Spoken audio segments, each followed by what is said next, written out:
Hello, welcome to the video on trauma. This video is meant to be seen after having seen an introduction to mental health, to history taken to mental state and to psychiatric conditions, but it can be seen on its own.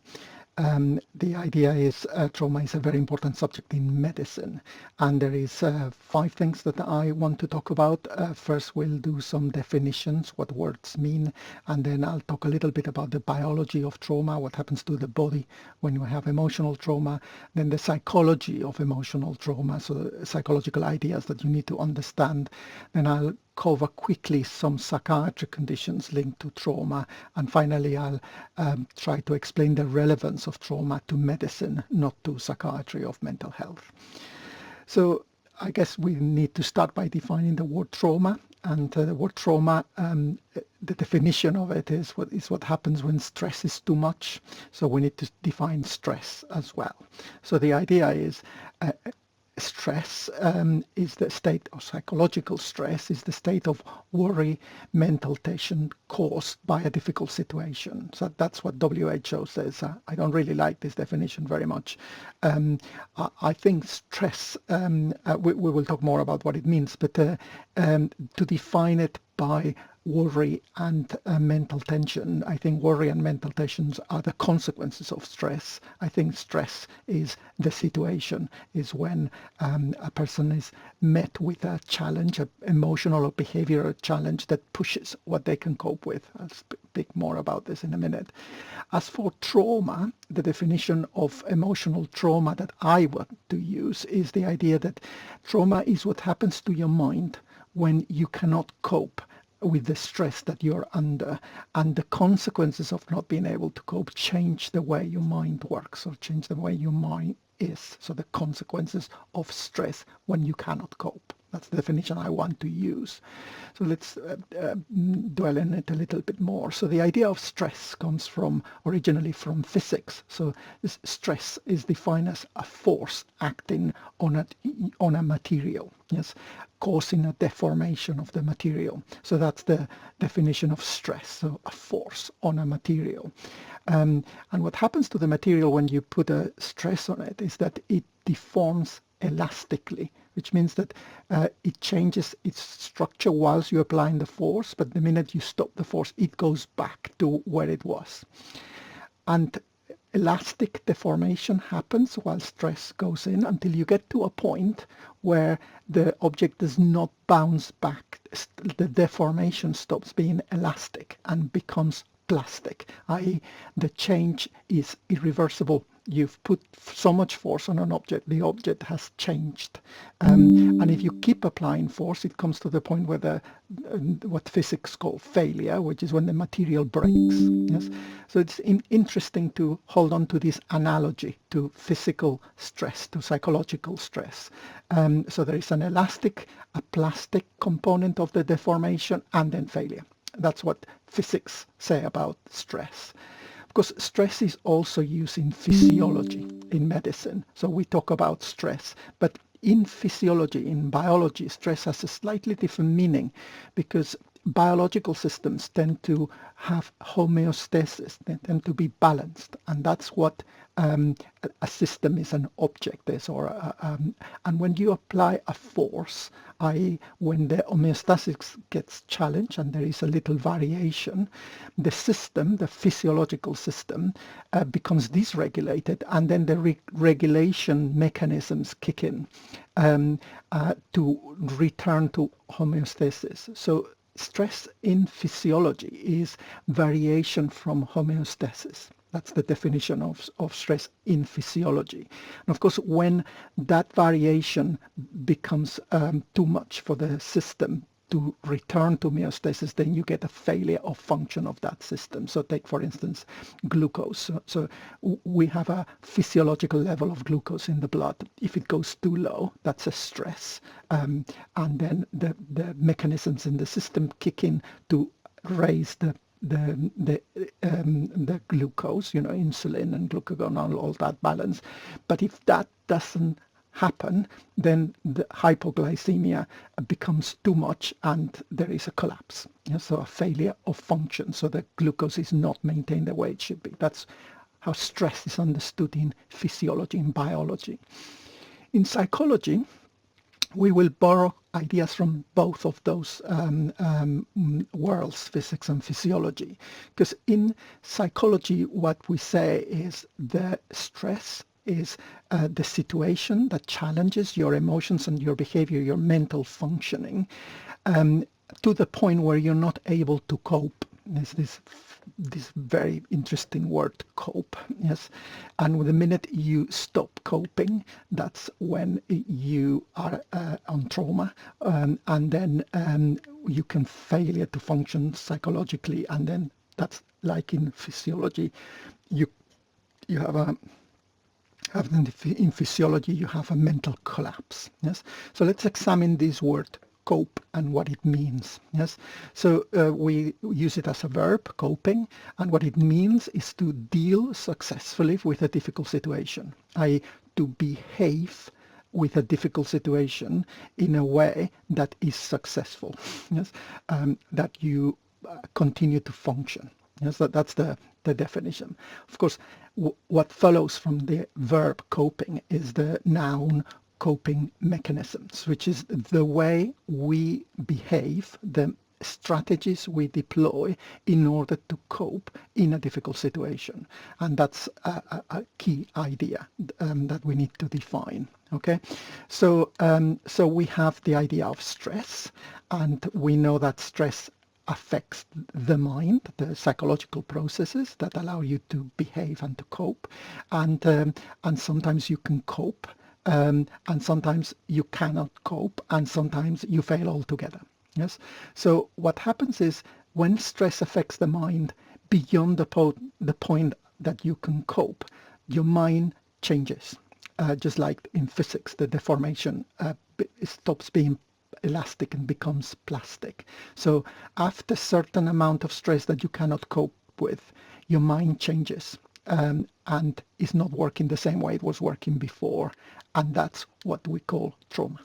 Okay, so we borrow from physics and we borrow from physiology. So too much stress causes trauma when you cannot cope. Yes, so we borrow from physics the idea of stress being a force that impinges on you, and the idea of deformation, that there is an elasticity that you can come back if you cope, but there is a point in which stress changes you, deforms you, and that is trauma. Yes, and we borrow from physiology the idea of the status being balanced and the force unbalancing, and we also borrow the idea that you define when it breaks, when it cannot function, when it doesn't do what it's supposed to do, and the individual collapses. Yes, so the key idea here is understanding coping mechanisms, which we will do when I tell you about the psychology of trauma, but at the moment I'm just defining words. Okay, there's a couple more words that we need to define, which is that acute stress. So something happens to you, sort of you're facing an exam the next day and you haven't revised, you're under a lot of stress. Yes, and that can cause trauma or hurt. Yes, but there is other types of stress, which is the stress that happens over a long period of time, not acute stress, but chronic stress. And chronic stress affects the mind in a different way than acute stress. Yes, but we don't have a different word to describe what happens to the mind when it's been stressed over a long period of time. We still call it trauma. Yes, that's a little bit problematic, but we need to be aware that acute stress has an effect and chronic stress has another effect. And if that's not complicated enough, there's another one, which is that when we traumatized a mind that is developing, the trauma doesn't just affect the functioning of the mind, but the development of the mind. The mind grows to be different. Yes, and that's what happens when children experience acute stress or chronic stress. So like they've been physically or sexually abused over a long period of time. Not just that they witness an accident, but that they are under stress for a long period of time whilst they're developing. The consequences of that does have a different name, and the name for that is developmental trauma. Okay, so we have stress, chronic stress, And then stress and chronic stress affect development. The effects of stress and chronic stress are called trauma. The effects of trauma on a development mind is called developmental trauma.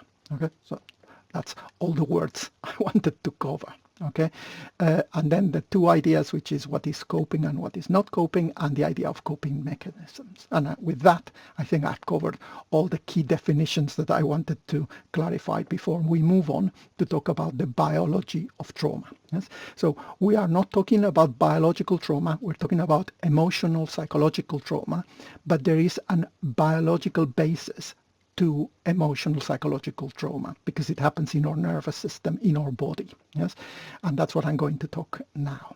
So the biology of trauma. So in order to understand the biology of trauma, what we need to understand first, as we've seen in the definition, is the biology of stress. So what happens to the biological system of the body when we are under emotional stress or a psychological situational stress. And before we even get to that, we need to understand the biology of behavior, not just the behavior that comes when we are stressed, but the behavior of every day. So how behavior works in principle. Yes, and this is important because the biology of behavior evolved when organisms needed to move. Yes, so the behavior is the same as movement, and nervous systems that controls movements are a biological evolution. Yes, so imagine one of the first organisms, a protozoa, that's floating in water or whatever. That's not behaving. Is moving, but is not moving itself. Is being moved by what's around them, until a protozoa develops an organic structure called the cilia that flips, and that makes for movement. But it's movement which is automatic. There is no sense of control of it. So that's still not a nervous system.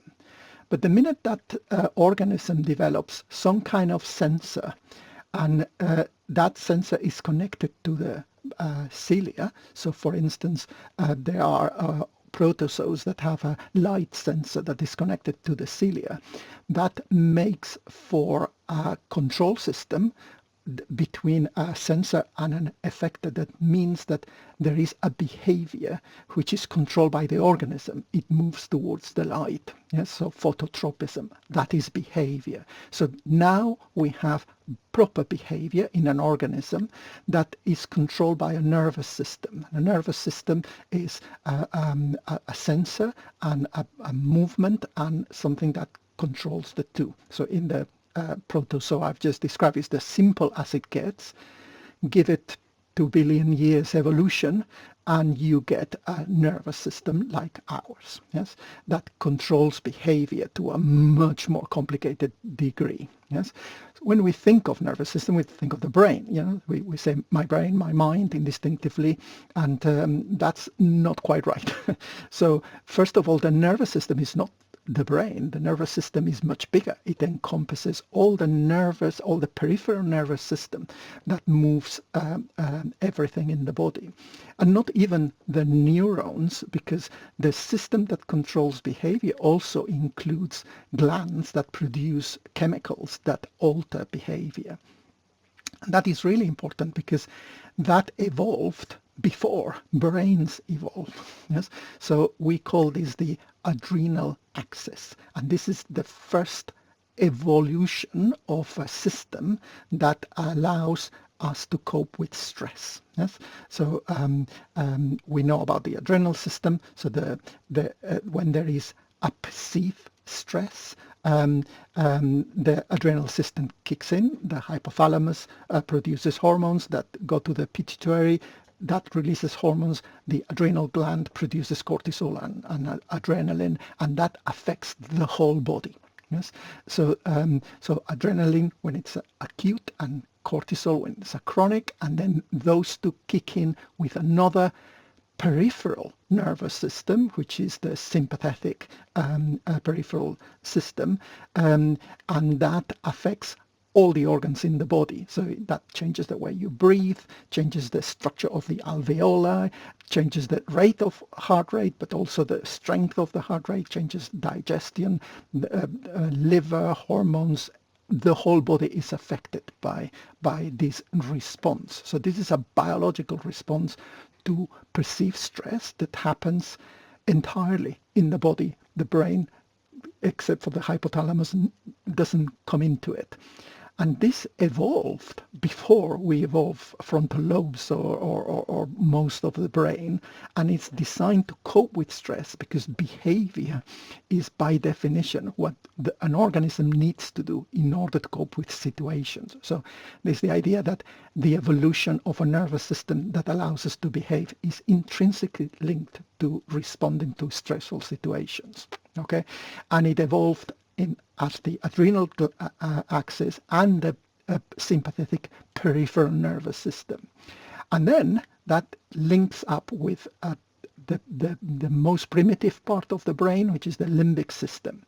And the limbic system encompasses the hypothalamus, which is part of the adrenal, but it has other structures like the amygdala, which is where anger and emotion and fear are experienced, and also the basal ganglia, which is basic movement, and the thalamus, which is regulation of alertness and what you pay attention to and what you don't pay attention to, and also the hippocampus, which is where memories are stored. That's the inner bit of the brain. So we get the adrenal axis, the sympathetic nervous system, the limbic nervous system, and then the limbic system has some connections to the prefrontal cortex, which is what the bit of the brain where higher functions like logical thinking and language exist, and that's the prefrontal cortex through the limbic system.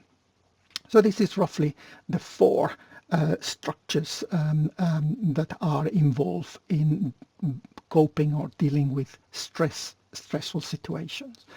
So a few things to note about this. One is this is all very primitive. This evolved way before we were even mammals. Yes, and the responses are in the parts of the body that we don't normally think of nervous system.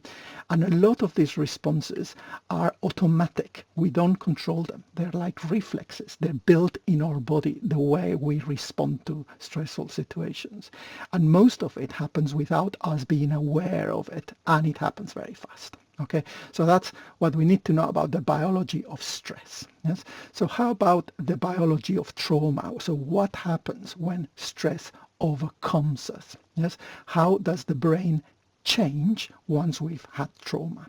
I'll talk more about this when I talk about PTSD, but there are many biological changes that happens in people who experience trauma. You can tell whether somebody's traumatized by looking at their body. Yes, and first of all is hormonal levels change. Yes, in people who, not whilst they experience trauma, so people who have become traumatized, you can find things that are biologically different to people who don't, and one is the regulation of cortisol. They become less sensitive to cortisol. Same thing happens with the thyroid hormones. Dopamine gets increased and adrenaline as well, and there is a decrease in serotonin and a decrease in GABA.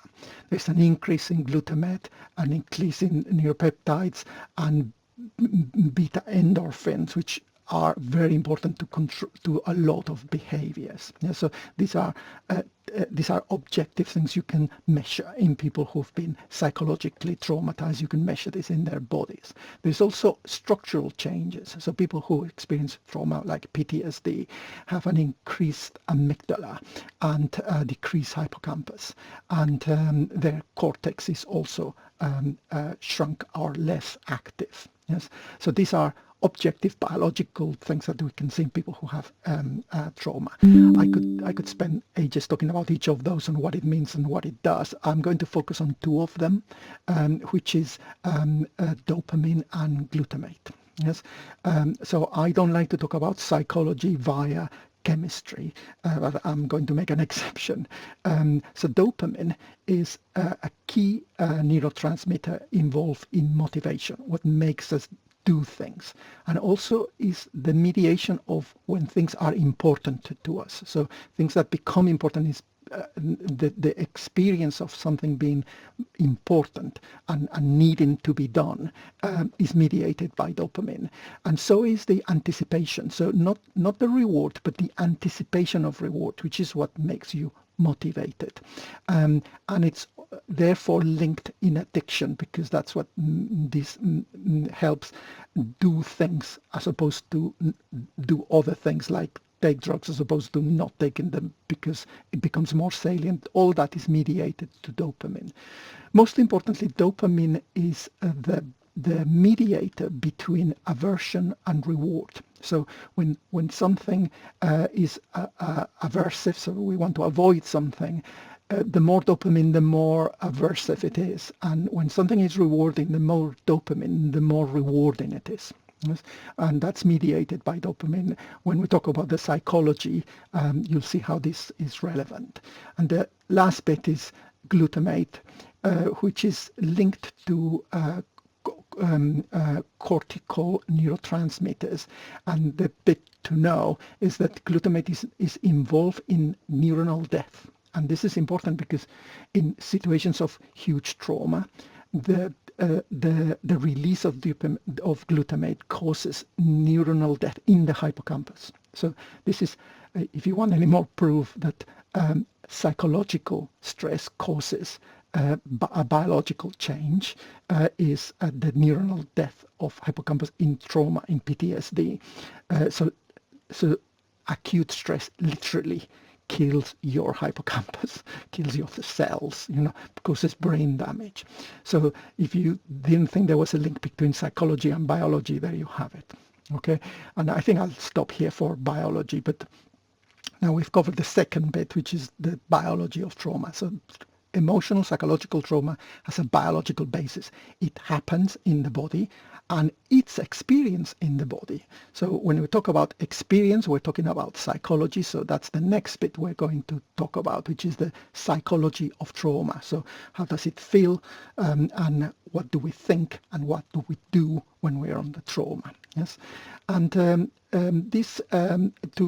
get this, we need to revisit the idea of trauma. So the idea of stress and trauma. So you remember we said stress affects the mind and causes trauma when the mind cannot cope, and then the mind changes. Yes. The best way to explain this is the stress applies onto the mind, and then the mind can either cope with it and it doesn't change, it's elastic change.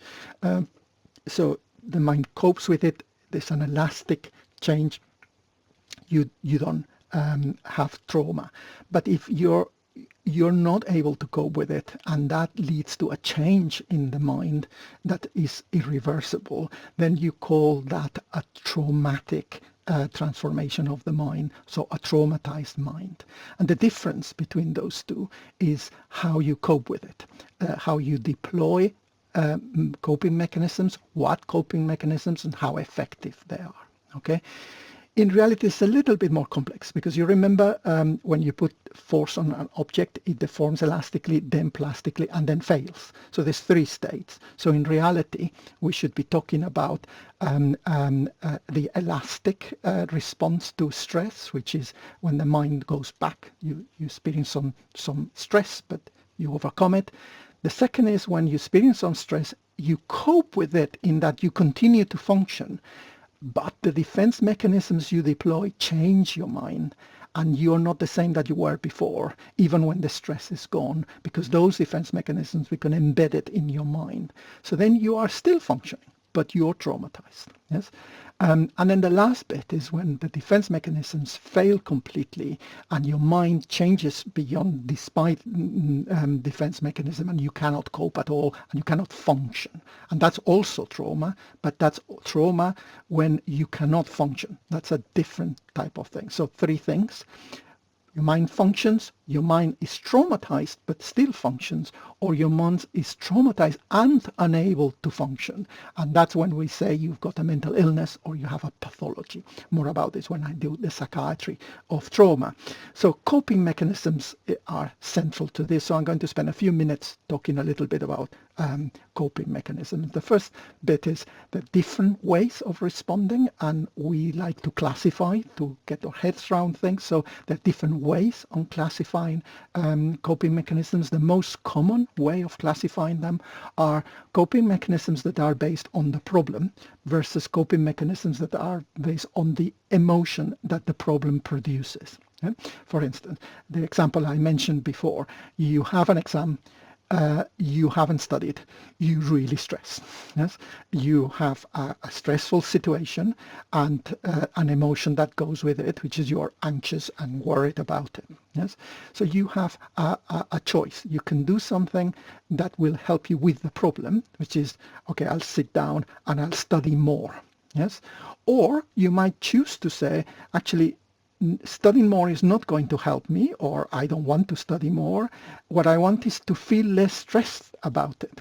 So instead of, so what I'm going to do about my stress is I'm going to take a Valium and I'm going to go to sleep, and tomorrow I'll be better.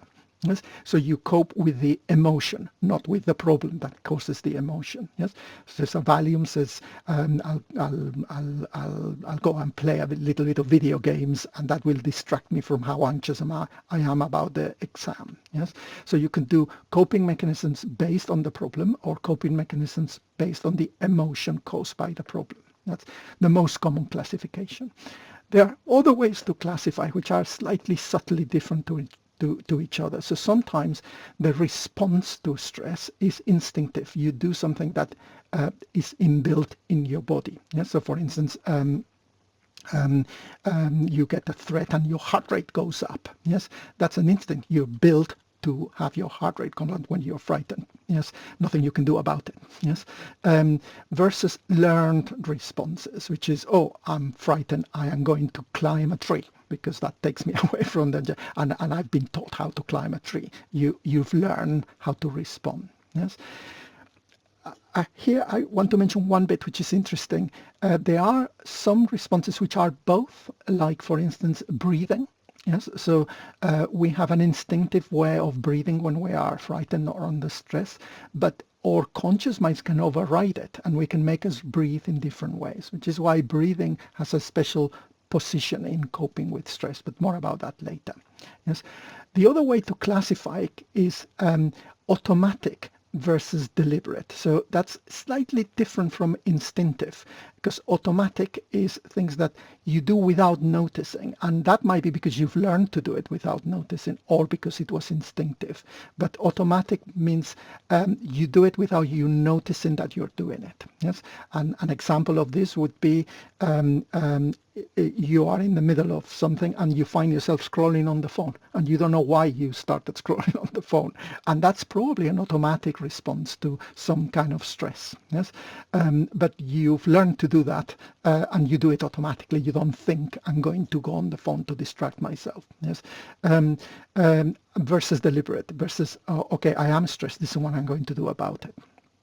And then the other slightly different is unconscious versus conscious, which is not the same thing as automatic, because that is just whether you become aware of it or not. But this applies more to higher cognitive types of responding. I'll tell you later about that. So that's ways in which to classify, but what I'm going to do next is tell you a little bit about the most common coping mechanisms so you recognize them. And for that purpose, I am classifying them in a different way. Yes. So let's go through the most common coping mechanisms that people deploy. And the first type is body responses. You need to be aware that when we're under emotional, behavioral, situational stress, our bodies respond before our minds get engaged. And if you listen to the bit on the biology of trauma, you know why. Because our bodies are built to respond to trauma. Yes, and there are other responses which are automatic, which are to do with the body or not, but they happen before our minds are even engaged. So our body does things without we experience anything. Before we think or we feel anything, our body is done something as a response, which is not just based on the body, involves the nervous system, but in an automatic way.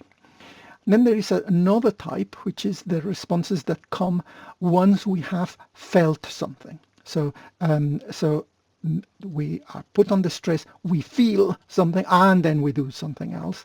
And then the third one, which is the ones that the ways we respond, not after we've felt something, but after we've thought something. So engaging the higher parts of the brain. Yes.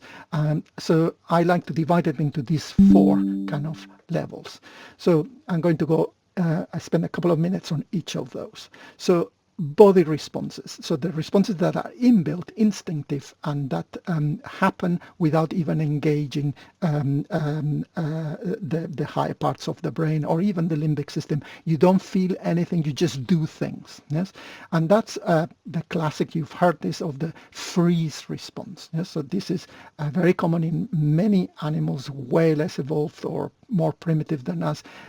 Something stressful, you freeze. Yes, and we have that mechanism in us as well.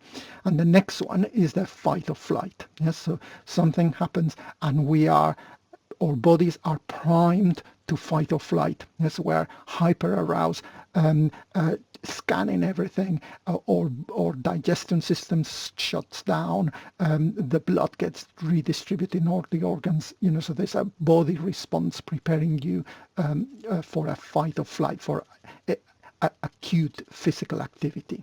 Yes? So these are responses to stress that happen in our body. Okay. The next type are automatic responses, which is things we do that involve our body, but also involve thinking and feeling, but we don't choose them. They happen before we are aware of even feeling anything. Yes? So these are responses that don't include thought or emotion. Yes, and there are two big ones. They're called psychological mechanisms.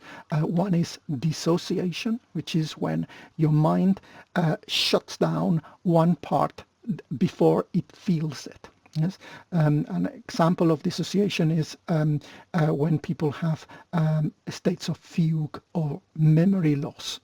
So something awful's happened, and it was so awful you don't even remember it. Yes.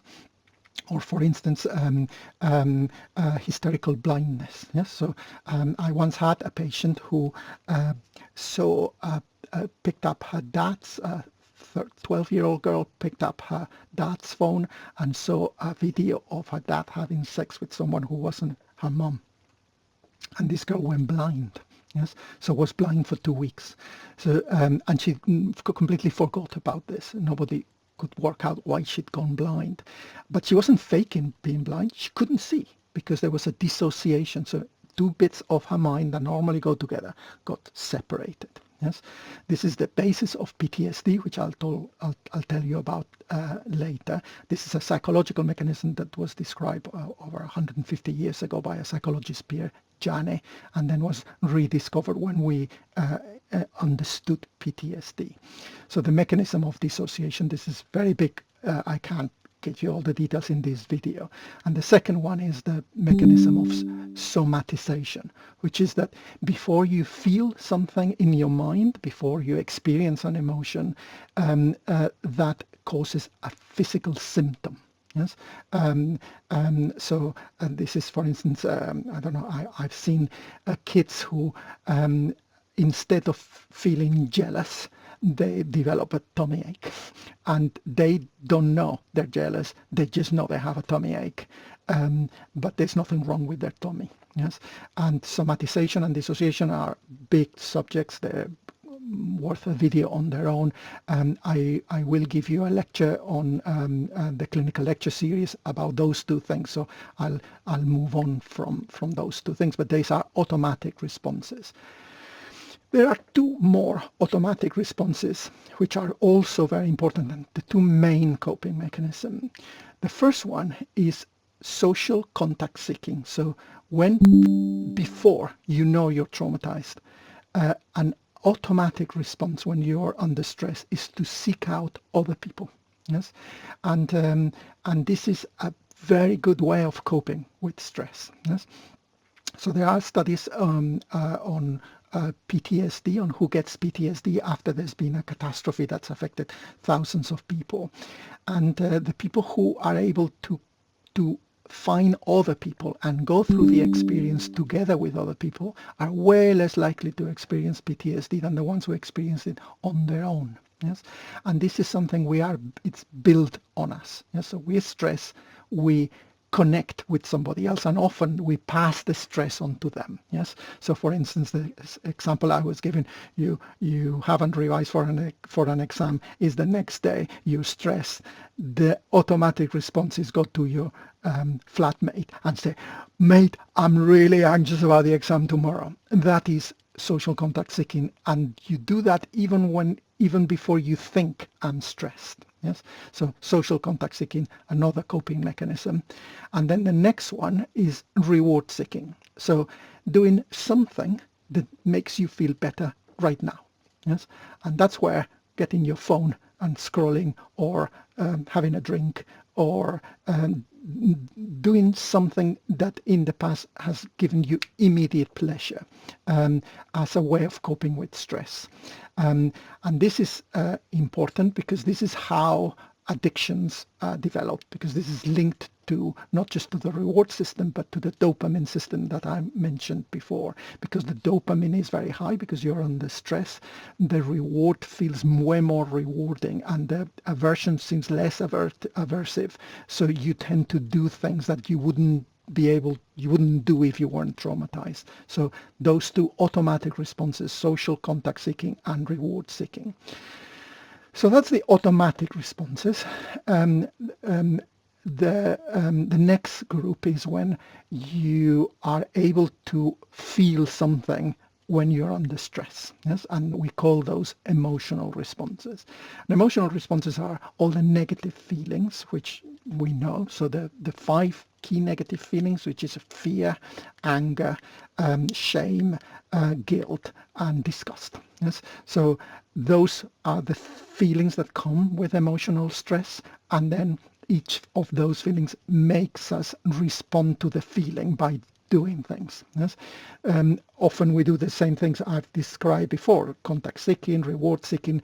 But the difference is that this is as a response of an emotion, as opposed to doing it before you know what's hit you. Yes, so that's emotional responses, and that leaves the last group of coping mechanisms, which are the cognitive responses, which is what you do in order to cope with stress once your brain kicks in or your frontal lobe kicks in, and you're able to think and talk to yourself about what's going on.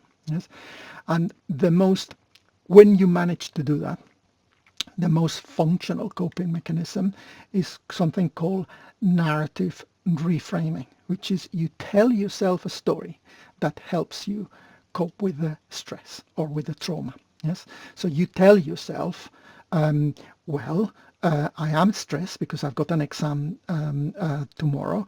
This is normal. I have experienced this before and I've passed the exams. This is something I need to get used to because I am going to experience a lot of stress in my career, and I need to be able to manage my nervousness and my stress and be prepared to fail if that's what's going to happen, and not prepared to fail. And if I do, I have another chance, and most likely I won't, so I need to be able to calm myself. You tell yourself a story, or that's one story. You could tell yourself another story like, I don't know, you haven't studied and now God is punishing you because you're not studied. This is right that you should suffer now. But it doesn't matter what story. You tell yourself a story that helps you make sense of your response and the situation, and that helps you cope. Yes, this is the basis of CBT, narrative reframing. There's another cognitive response which involves thinking but is unconscious. And this is something the psychoanalyst Hannah Freud, the daughter of Freud, made a extensive list of what our minds do, or higher minds or thinking minds do unconsciously in order to cope with stress. And she called them defense mechanisms, or unconscious defenses, which are coping mechanisms to help you survive stressful circumstances. And I won't go into great detail, but I'll mention a couple so you understand what I'm talking about. So the first one is denial. You know that's happened, but you refuse to accept it. Yes. So this is not happened. I have studied enough. Yes. You tell yourself, I have studied enough, and you convince yourself. Yes. This is slightly different to repression, which is when you actually pretend you don't know. You repress the idea that things it's there, but you keep it shut down from the thinking part of your mind.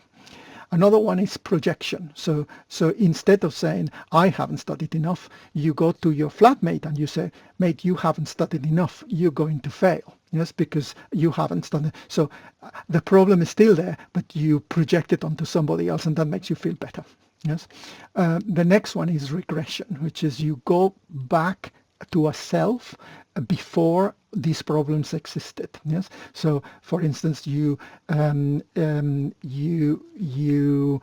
your teddy bear and you cuddle it like you did when you were 6, and that makes you feel better, and you pretend you're still at home with your parents and you're 6, and nothing is going to harm you because your parents are there to protect you. You move yourself into a time when this wasn't a problem. Yes, that's called regression. Yes, another more adaptive is sublimation, which is you invent a situation where this problem is irrelevant because there are things way more important than that. Yes, so you decide that the anxiety you have is not because you haven't studied. It's to do with your anxiety about climate change, and instead of studying, you decide to watch a video on climate change because that's way more important to worry about, and that's what you're really worrying about, and you tell yourself that story unconsciously. Sublimation. Yes. A little bit more complicated than that is reaction formation, which is not sublimation, but you convince yourself that things are exactly the opposite of what they are, and you behave as things were exactly the opposite. And the last one is displacement, which is similar to sublimation. You take your conflict and you put it somewhere else. There's more, but I just thought I'd give you a sense of the idea that our minds trick us into believing and thinking in ways that make us feel better about trauma. Very quickly, so I've told you there are body-based coping mechanisms, which is freeze, flight, and fight. There are automatic ones that happen before you even think or feel anything, which is dissociation and conversion, and then social seeking and reward seeking. And then there are the ones based on emotion, so it's what you do when you get angry and you experience shame and all that. And then the cognitive defense mechanisms, which is when your mind, your thinking mind, helps you cope with the stress, either by unconscious mechanisms or cognitive reframing. Yes. And the last bit that you need to understand about the psychology of trauma is that sometimes we experience trauma and we continue to function because the coping mechanisms help us to continue to function, but we're still not right. We're still traumatized. And then there is the collapse of the mind. Yes, and the collapse of the mind, when the defense mechanisms don't work at all, is when you develop a psychiatric condition or you stop function altogether, which is what I'm going to move on now. So the idea of the psychiatric conditions that involve trauma. Yes? I don't have time to go through all of them in detail. Some of them are the dissociative disorders that I've mentioned before, so fugue states, hysterical blindness, hysterical amnesia. I will cover that somewhere else. And then there is the somatic disorder, so when you experience symptoms in your body that are really to do with your mind. A lot of the somatic disorders like hypochondria and somatization disorder and conversion disorders fit in this category. I don't have time to go through them.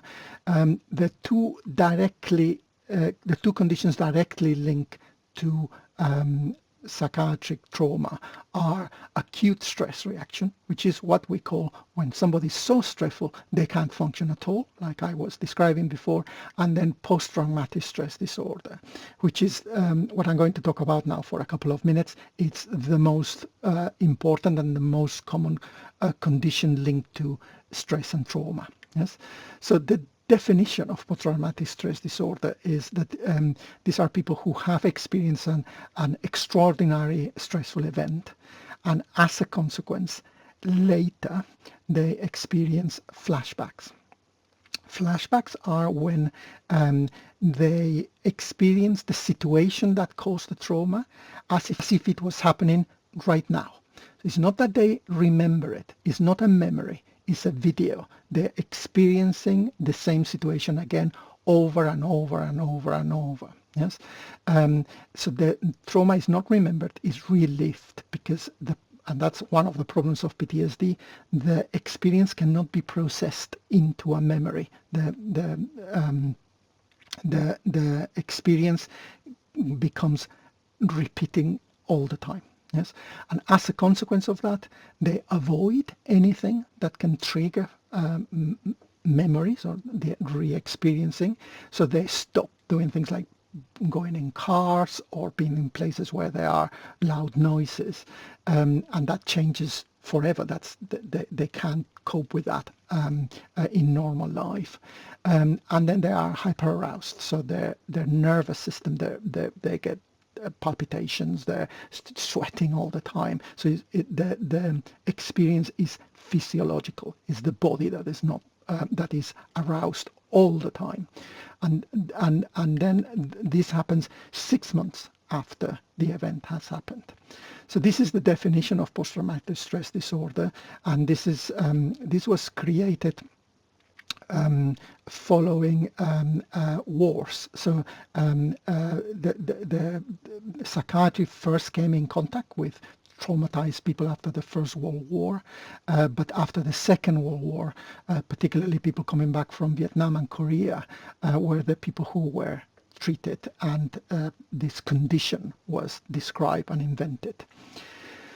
And this has been revolutionary. The same person who invented post-traumatic stress disorder also invented the treatment, which is rapid eye desensitization, EMDR, and after he did, he described, made PTSD part of the diagnostic manuals. He turned his attention to the trauma experienced by children, and he was responsible for all the attention that's been paid to child sexual abuse and chronic child stress, and a new diagnosis called complex PTSD. Yes, so the guy who did this is one of my favorite psychiatrists. His name is Basil van der Kolk. He's American, he's alive. He's written a book called The Body Keeps the Score, which I think should be mandatory reading for all doctors and everybody who deals with people who are traumatized, to help understand. So I hope you buy this book and you read it. If you're not into reading, he is done a lot of podcasts and YouTube lectures. I linked some of them on Blackboard, but you can just Google his name and you can hear him. He's a fabulous lecturer and talker. So please do pay attention, Basil van der Kolk. Okay, so after this plug, go back to PTSD. So 4 symptoms is very prevalent, but this was the beginning of us understanding trauma. So that's the last bit I wanted to talk about psychiatry on trauma. I'm now going to spend a couple of minutes telling you why trauma is important in medicine, not in psychiatry. So there is let's say, okay, people have psychological trauma, that's normal. If it's too much, then they can go to a psychiatrist. Yes, actually, that's not the way it works. Yes, because trauma is fundamental to medicine. Yes, so the first idea is, just by having a patient seeing you, that patient is in stress. Yes, so all patients you are coming across are under stress by definition, because seeing a doctor is stressful. Yes, and if they were not, they will become when you see them, because medicine traumatizes people. Even the nicest doctor traumatizes people. I once had a patient who told me, I was fine, I never had a problem until the doctors amputated my leg. Yes, so the trauma, medicine is a traumatic experience in itself. Yes, and then when people are in trauma, uh, communicating with them is very different and very difficult.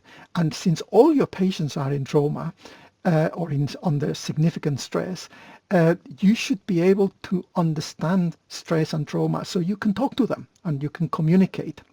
A lot of doctors say, well, I explained it to them and they just didn't listen, or I tell them to take this medication, but they don't. The patients are traumatized, and that's why communication doesn't work. Is for you to understand how that works. Yes, because that's just the reality. Yes, the next bit is that medical conditions are different depending on how people are coping with stress. Yes, so all the immune response, all the inflammation response, I won't go into details, but stress is a huge part of what kind of problems people have and how you're going to treat them.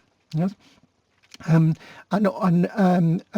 the last bit is that, as you've seen when I was talking about the biology, trauma is not something that people feel and tell you and explain to you about.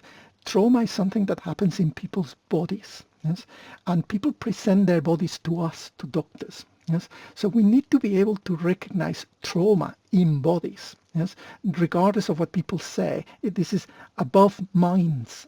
It's a somatic thing, trauma and stress. So it is our field. Yes, so that's my 6 key reasons. But I have one more, which is the idea that medicine doesn't just traumatize patients; it traumatizes us. Yes, so doctors experience emotional psychological stress all the time, and we become traumatized by our patients, but what happens to our patients, and we often dissociate.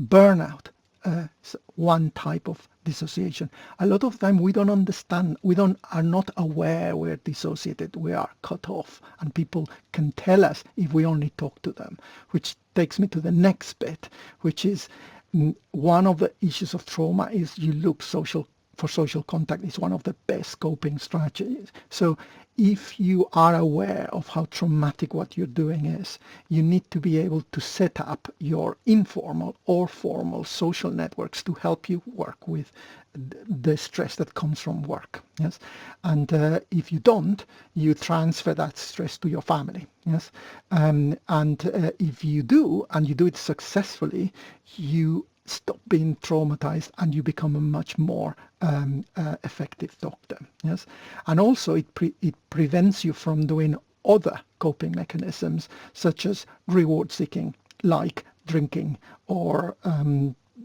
going on the phone. Because we experience trauma in our lives, we are more prone to look for things that will make us feel better right now. Yes, and sometimes is being nasty to people, and sometimes is doing something that makes me feel good right now.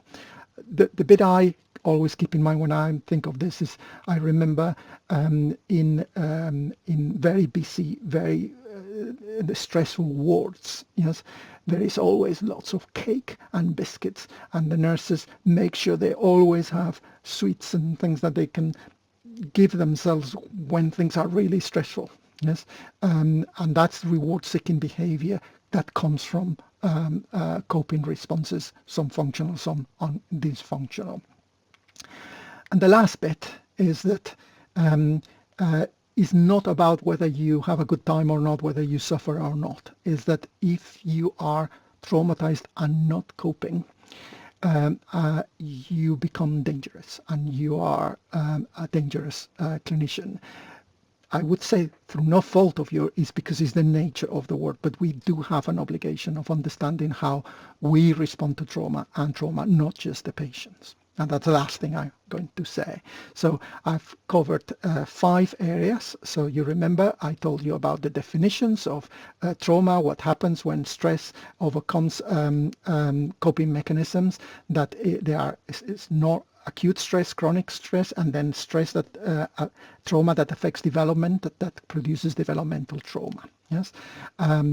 We then moved on to talk about the biology of trauma, and we know that it starts with the adrenal axis and the peripheral sympathetic nervous system, then the limbic system, and then the prefrontal cortex. I mentioned dopamine and glutamate as 2 chemicals that are particularly associated with stress. Okay, then we moved on to talk a little bit about the psychology of trauma, and I told you the coping mechanisms based in the body: freeze, flight, and the automatic ones: dissociation, conversion, and social seeking social connection and social reward, and the emotion-based responses, and then the thought-based responses, some of them unconscious, the defense mechanisms, and some like cognitive reframing that really work. And the idea that you can be functioning and be traumatized because the coping mechanisms have been embedded into your mind, but you are not who you were before. You've changed plastically, not elastically. And then there's the people who trauma stops them being able to function altogether. Okay, that's the psychology of trauma. Then we talked a little bit about the psychiatry of trauma, and I told you there is dissociative disorder, somatic conditions, and then acute stress reaction and post-traumatic stress reaction. I plugged Basil van der Kolk with the book The Body Keeps the Score that you need to read, and then I went on to tell you why trauma is important in medicine. Yes, it's the idea that both stress and trauma and coping mechanisms are essential to understanding your patients, but even more important to managing yourself. And that's the end of the video, just under an hour. And I hope you've taken most of this in, so you can move on with working with patients. Thank you.